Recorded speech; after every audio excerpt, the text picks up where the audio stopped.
This is the Cubs Postcast, your instant game reaction for the Chicago Cubs. Part of the Locked On Podcast Network. Your team every day.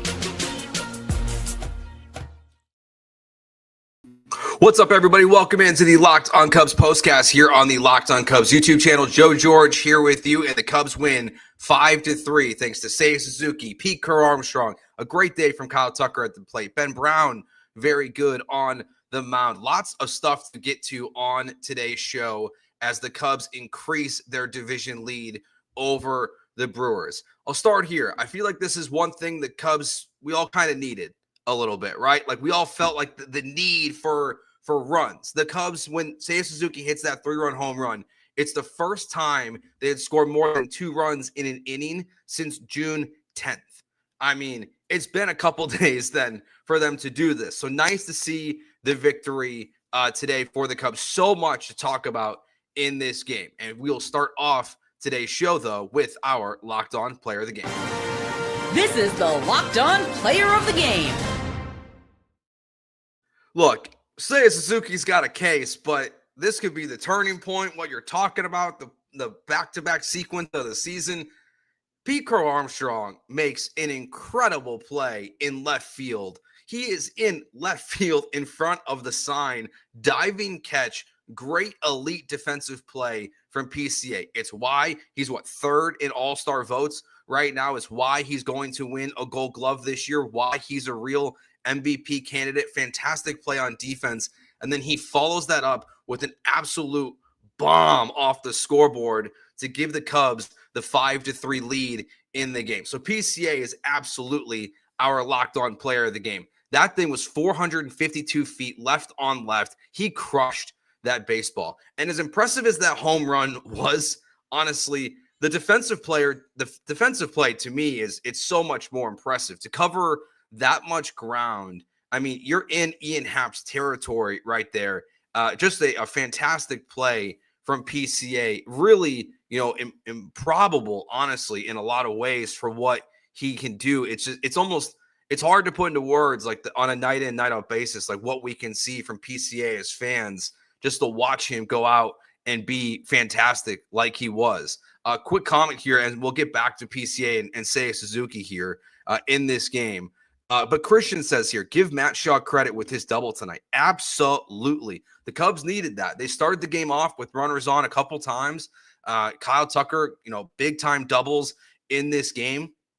Really thought it looked like he could have 3 home runs in this game. I mean, all 3 of them were good in this, or good hits or good contact for him. So great day from Kyle Tucker, but it's Nico Hoerner who gets on base, and then Matt Shaw, the double that brings him all the way to home and gets this thing started for the Cubs. Matt Shaw continues to have impressive moments at the plate, in the field especially. I mean, he's all over the place defensively. And then you have Seiya Suzuki, who has 2 ugly strikeouts to start the game for him. But that third at bat, he comes up. If you look at Sam's Twitter account, and Matt and Sam will have a show coming up here in a little bit, Sam's dogging him a little bit about the strikeouts. And in the tweet, it says, watch him hit a home run in his next at bat. And then here comes Seiya Suzuki, hits the 3-run home run again, gives the Cubs their first half inning in which they've scored more than 2 runs since the 10th, over 7 days. So that home run, massive, massive play again from Seiya Suzuki. So look, coming off the Pirates series, in which, they won 3 out of 4, but I don't think anyone felt great about the Cubs offense. This starts this series out on a note that we all can feel great about as fans, because you want to win at least 2 out of 3 of these games and just increase your divisional lead against the Brewers and the Cardinals as much as you can right now. So lots and lots of positive things from most of the offense, I would say. I mean, again, Suzuki, Tucker, PCA, Matt Shaw, Nico Hoerner, as always, all good days on the plate. And there's the negatives. So there's the Carson Kelly and the Dansby Swanson. But today we're not gonna talk about those. We'll save those for another show. But today we're gonna talk about the good stuff that we saw in this game. Now, the thing that to me is maybe the most encouraging thing for this game, it's not the PCA home run, it's not the Suzuki, it's the Kyle Tucker day. Kyle Tucker, the contact that he had at the plate today, it has felt needed. Had the day off on Sunday, comes out in this game, and maybe, they're talking about that finger injury still lingering with him a little bit at this point, after jamming it. Huge contact for Kyle Tucker today. Seeing the doubles, the hard contact is there in this game. Look, you have two players on this roster that can move this team in a different kind of direction. And Kyle Tucker said himself, talking about, he put the words World Series out there for the Cubs and feels like they can get there. And Kyle Tucker can lead this team to places, him and PCA both, that they can't be. And it's just been it's been a little bit of struggle for Tucker since that finger injury. But to see the hard contact and the big contact from him today is a huge positive for me today. You just want to see that from him on a more consistent basis, as it's been a struggle recently. So hopefully for Tucker specifically, this is just a sign of things to come, because if he's on base, if he's hitting doubles, if he's hitting the ball far like he is, it feels like it's a breakout on the way again for Kyle Tucker. And that is a legitimate, just like Pete Crow-Armstrong, an MVP candidate that you have in right field, an all-star in right field, and it can just really put this game on a different level.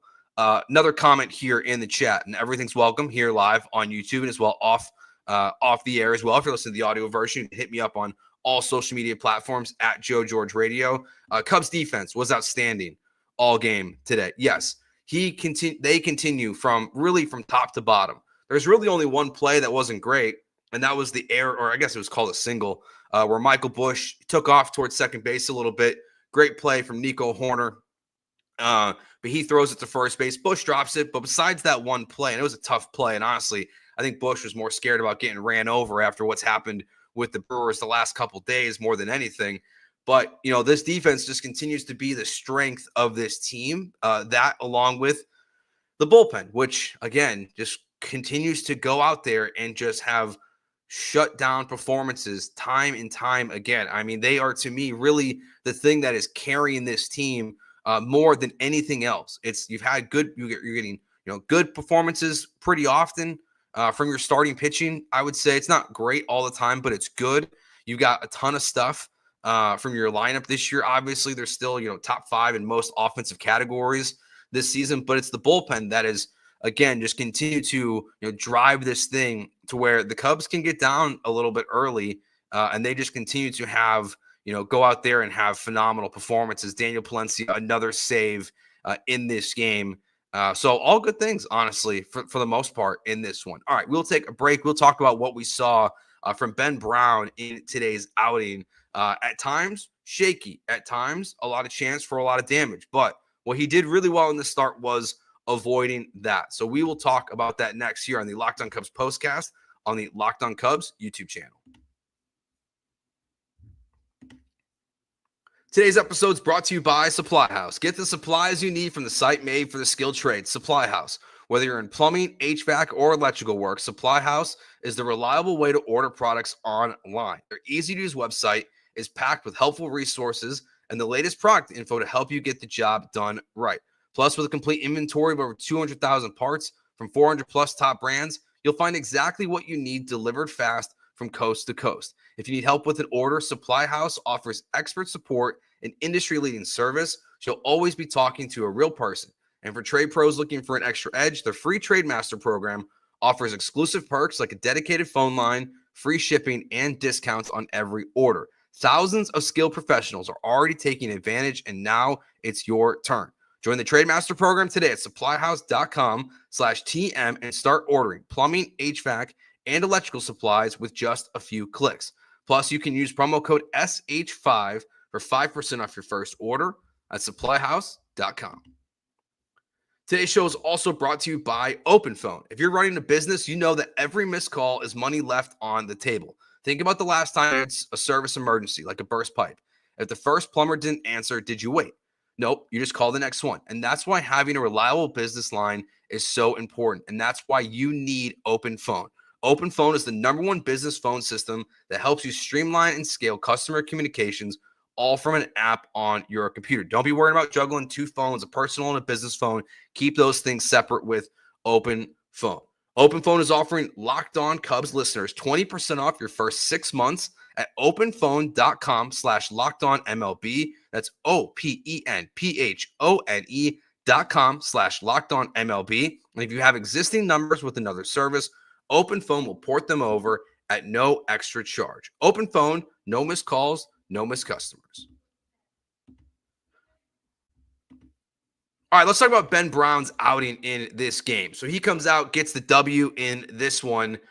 Biggest couple things from Ben Brown. We'll start here with the first inning. Obviously, that's the number one thing that all Cubs fans are keeping an eye on whenever Ben Brown is on the mound. He has been shaky at best. I think it's the nicest way to call it. They have had a ton of discussions, obviously, about what has been happening to him, how amped up he is at the beginning of a game and how it's kind of a problem for him.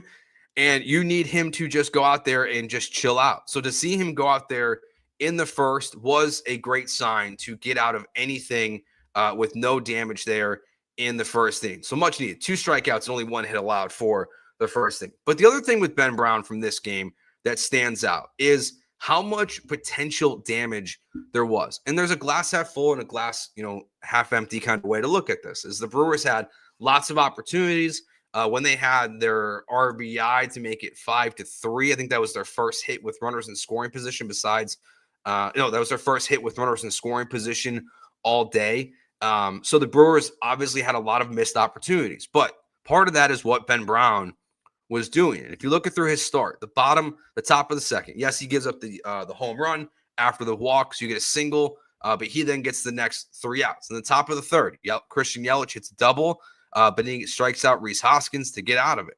Same thing in the fourth inning, a double and a walk, and he gets out of it again. He just continued to go out there and go and have damage in front of him and find a way to get out of it. In the top of the fifth as well, he hit Rhys Hoskins, which that looked like it hurt. So it's first and second with 2 outs, and Ben Brown gets the ground out, and the inning is over. So he continued to have some potential damage, but work his way out of it. That's really important for him. And with Shota's return, it feels like on the horizon. Within the next 10 days, it feels like I don't know. I know we don't know for sure, but it feels like we'll see Shota back with the Cubs very soon.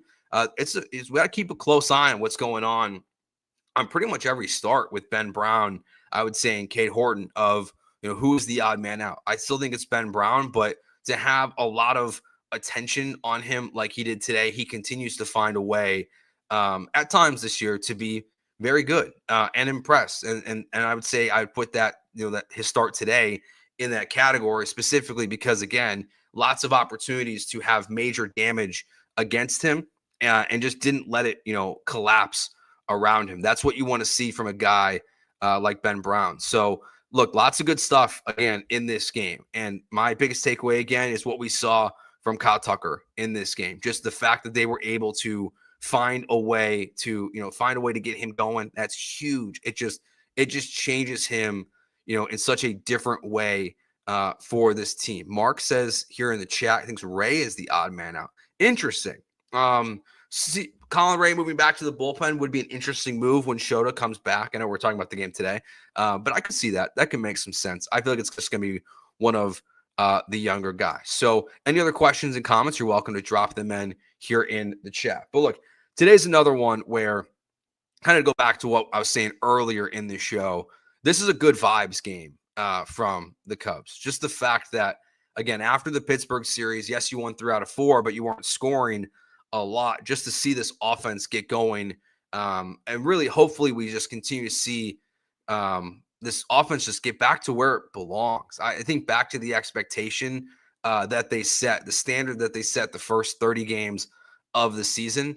And again, this is a massive series. I know I was listening to Matt and Sam's show and them talking about how important this series is, and I couldn't agree more. You want to see, at this point in the season, with the, especially with the change in the schedule now that you don't play as many divisional games, these games matter a lot for the Cubs and the Brewers in the long-term, thing for this season. That, because of the less amount of games, you got to win as many of them as you can. So hopefully they win at least 2 out of 3 in this one for sure. Other quick note from this game. We did the lineup stuff. I know a lot of people are talking about it and asking about it. Guys moving down, guys moving up, things like that. The only negative here, just to spend a brief second on the negative stuff from this game as we get close to wrapping up. The Carson Kelly stuff is really, and Dansby. And I think Dansby hopefully was showing some patterns of getting going.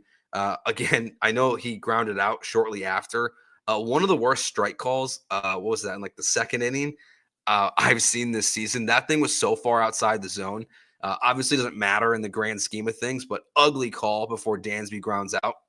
The one today that is the most concerning, I would say, is the Carson Kelly strikeout, where it's 96, like right down the middle, essentially, and he just stares at it. He is reeling right now. They got to find a way to get him. That's what it was, because that's an unrealistic expectation for Carson Kelly. That's too much to ask for to what Carson Kelly was doing earlier in the season. But just until Miguel Amaya can get back, like you need a little bit more production from the catcher position. And it's really what was really ticking for the Cubs early on in the season. But the positive, though, from Carson Kelly, brought up here in the chat, is a big play in this game. And I don't know if we want to call it the turning point of today's game, because there was a lot of moments that felt like, major momentum shifts in favor of the Cubs. Obviously, the Pete Crow-Armstrong play itself, but the strike him out, throw him out that happened there in the top of the sixth inning after the Seiya Suzuki home run. I mean, the Brewers make it 4-3 after the RBI single. So Ortiz is on first base with one out. And then you get to strike him out, throw him out. Great challenge by Craig Counsell. Great tag by Dansby Swanson. Great throw by Carson Kelly. That's where at least the defense is still very good. The whole contact thing that happened is weird in the game, that they showed on TV that he couldn't see out of one of his eyes, and then he missed the ball, and then he got a new contact. That was a strange play.